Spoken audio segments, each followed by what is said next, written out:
हर हर महादेव। जय महाकाल। स्वागत है आपका कहानी मंगल चैनल पर। आप देख रहे हैं आपका अपना चैनल कहानी मंगल। सस्ते दामों में खरीदी गई चीजें कभी कभी सिर्फ सामान नहीं होती, कभी कभी वो किसी और की अधूरी जिंदगी, किसी और की मौत का निशान होती। ये कहानी है एक ऐसे लड़के की जिसने साप्ताहिक बाजार से एक पुराना जूता खरीदा, बिना जाने कि उस जूते के साथ एक आत्मा भी बंधी हुई है।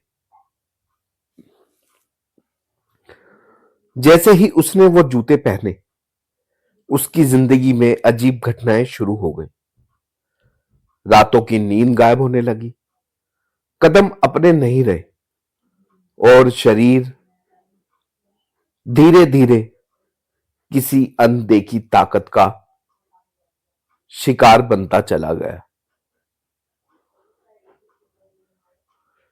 ये कहानी बताती है कि कैसे एक मरे हुए इंसान का सबसे पसंदीदा जूता एक जिंदा इंसान की जिंदगी छीन सकता है,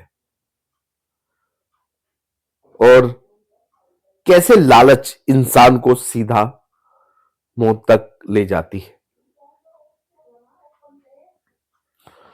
सस्ते सामान का लालच कई बार इंसान की आंखों पर ऐसा पर्दा डाल देता है कि उसे सामने खड़ी मौत भी सौदा लगने लगती है। शहर के बाहरी इलाके में रहने वाला राहुल, वो भी ऐसा ही था। नौकरी छोटी थी, आमदनी कम और शौक बड़े। उसे नए कपड़े, ब्रांडेड जूते, महंगी घड़ियां पहनने का जुनून था, लेकिन पैसे उतने नहीं होते थे। इसलिए वह हर हफ्ते लगने वाले साप्ताहिक बाजार में जाता, जहां फेंकी हुई शर्टें, पुराने जूते, किसी और की छोड़ी जिंदगी के सामान बिकते थे। राहुल को बस दाम दिखते थे, कहानी नहीं। उस रविवार बाजार कुछ ज्यादा ही अजीब लग रहा था। आसमान पर बादल जमे थे, हवा में सिलन थी और दुकानदारों के चेहरों पर अजीब सी बेचैनी। तभी एक कोने में जमीन पर बिछे पुराने सामान के ढेर में उसकी नजर एक जोड़ी जूतों पर पड़ी। काले रंग के, हल्के घिसे हुए, लेकिन हैरानी की बात यह थी कि वह बिल्कुल उसके साइज के थे। दुकानदार ने कीमत बताई, इतनी कम कि राहुल को लगा जैसे किस्मत मुस्कुरा रही। उसे नहीं पता था कि किस्मत नहीं, किसी की अधूरी मौत उसे देख रही थी। राहुल ने जैसे ही जूते हाथ में उठाए, उसकी उंगलियों में अजीब सी ठंडक दौड़ गई। एक पल को उसे लगा जैसे जूते भारी हो गए हों, मानो किसी ने अंदर से पकड़ लिया हो। उसने झटक कर खुद को संभाला और मन ही मन हंस पड़ा।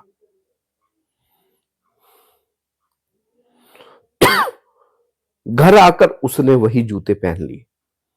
शुरुआत में ठीक था, लेकिन उसी रात उसे नींद नहीं आई। उसे लगा जैसे कोई फर्श पर चल रहा हो, धीमे धीमे जूतों की खड़खड़ाहट जैसी आवाज। अगले दिन से चीजें बदलने लगी। राहुल को चलते वक्त लगता कि उसके कदम उसके अपने नहीं हैं। कई बार वह खुद को ऐसे रास्तों पर पाता जहां उसे जाना ही नहीं था।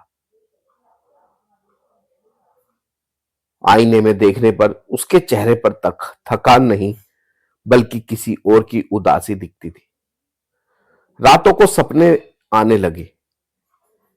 एक तेज रफ्तार सड़क, अचानक ब्रेक, चीख और फिर अंधेरा। हर सपने में एक चीज कॉमन थी, वही काले जूते, खून से सने हुए। धीरे धीरे राहुल बीमार पड़ने लगा। डॉक्टरों को कुछ समझ नहीं आता। रिपोर्ट्स नॉर्मल थी, लेकिन उसका शरीर दिन ब दिन कमजोर होता जा रहा था। सबसे डरावनी बात यह थी कि उसके पैरों में हमेशा ठंड रहती, जैसे जान वहीं से खींच रही हो। कई बार उसने जूते उतारने की कोशिश की, लेकिन हर बार मन में एक अजीब सा डर बैठा था, जैसे कोई हल्की आवाज में कुछ कह रहा हो। पड़ोसी ने बताया कि राहुल रात को घर से बाहर निकल जाता है, उन्हीं जूतों में, बिना कुछ बोले।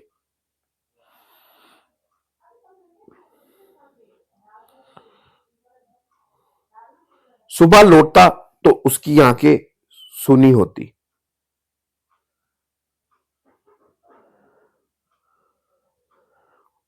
और लोगों ने उसकी आंखों में एक अजीब सी बातें नोट करी। एक रात वह वापस नहीं आया। सुबह सड़क किनारे उसकी लाश मिली, ठीक उसी जगह जहां सालों पहले एक युवक का भयानक एक्सीडेंट हुआ था। पुलिस ने इसे भी हादसा मान लिया। राहुल की मौत के बाद घर में अजीब घटनाएं शुरू हो गई। जूते अपने आप जगह बदल लेते, कभी दरवाजे के पास, कभी बिस्तर के नीचे। घर वालों ने पंडित को बुलाया। जैसे ही पंडित की नजर उन जूतों पर पड़ी, उसका चेहरा सफेद पड़ गया। उसने कांपती आवाज में कहा, ये जूते नहीं है, ये किसी मरी हुई आत्मा का बंधन है। पूजा के दौरान पंडित को दर्शन हुआ, एक जवान लड़का जिसकी मौत एक्सीडेंट में हुई थी। उसे अपने जूते बेहद प्रिय थे और उसी मोह में उसकी आत्मा उनमें कैद हो गई थी। जिसने भी वो जूते पहने, उसकी जीवन ऊर्जा धीरे धीरे उसी आत्मा में समा गई।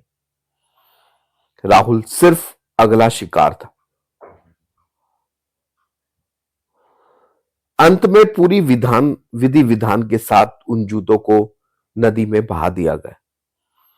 पानी में जाते ही बुलबुले उठे, जैसे कोई चीख दबा रहा हो। उसके बाद घर में शांति तो लौट आई, लेकिन आज भी उस साप्ताहिक बाजार में लोग कहते हैं, कभी कभी एक जोड़ी काले जूते खुद ब खुद किसी ग्राहक के पैरों के पास आकर रुक जाते हैं। शायद अगली मौत फिर से सस्ते दामों में बिकने वाली है। इस कहानी का अंत सिर्फ एक मौत नहीं था, बल्कि एक सच्चाई का खुलासा था कि कुछ चीजें मरने के बाद भी अपने मालिक को छोड़ने से इंकार कर देती है। वो जूते नदी में बहा दिए गए, पूजा हुई, मंत्र पढ़े गए, लेकिन सवाल आज भी जिंदा है। क्या वो आत्मा सच में मुक्त हुई, या बस अगला इंतजार शुरू हुआ? क्योंकि जिस बाजार से वो जूता खरीदा गया था, वहां आज भी सस्ते दामों में किसी और की मौत बिक रही है, और शायद अगला खरीदार कोई भी हो सकता है। तो दोस्तों, ये थी कहानी, एक ऐसी कहानी जिसे हमें अपनी जीवन में जरूर सोच समझ के कदम उठाना चाहिए, और बारीकी से, ध्यान से हमें बाजार से सामान खरीदना चाहिए, और पुराना सामान तो बिल्कुल नहीं खरीदना चाहिए। कई बार लोग सस्ते के लालच में पहना हुआ सामान खरीद लेते हैं, लेकिन वो चीज बाद में बहुत दिक्कत करती है। तो वीडियो को लाइक करें, चैनल को सब्सक्राइब करें। हर हर महादेव, जय महाकाल।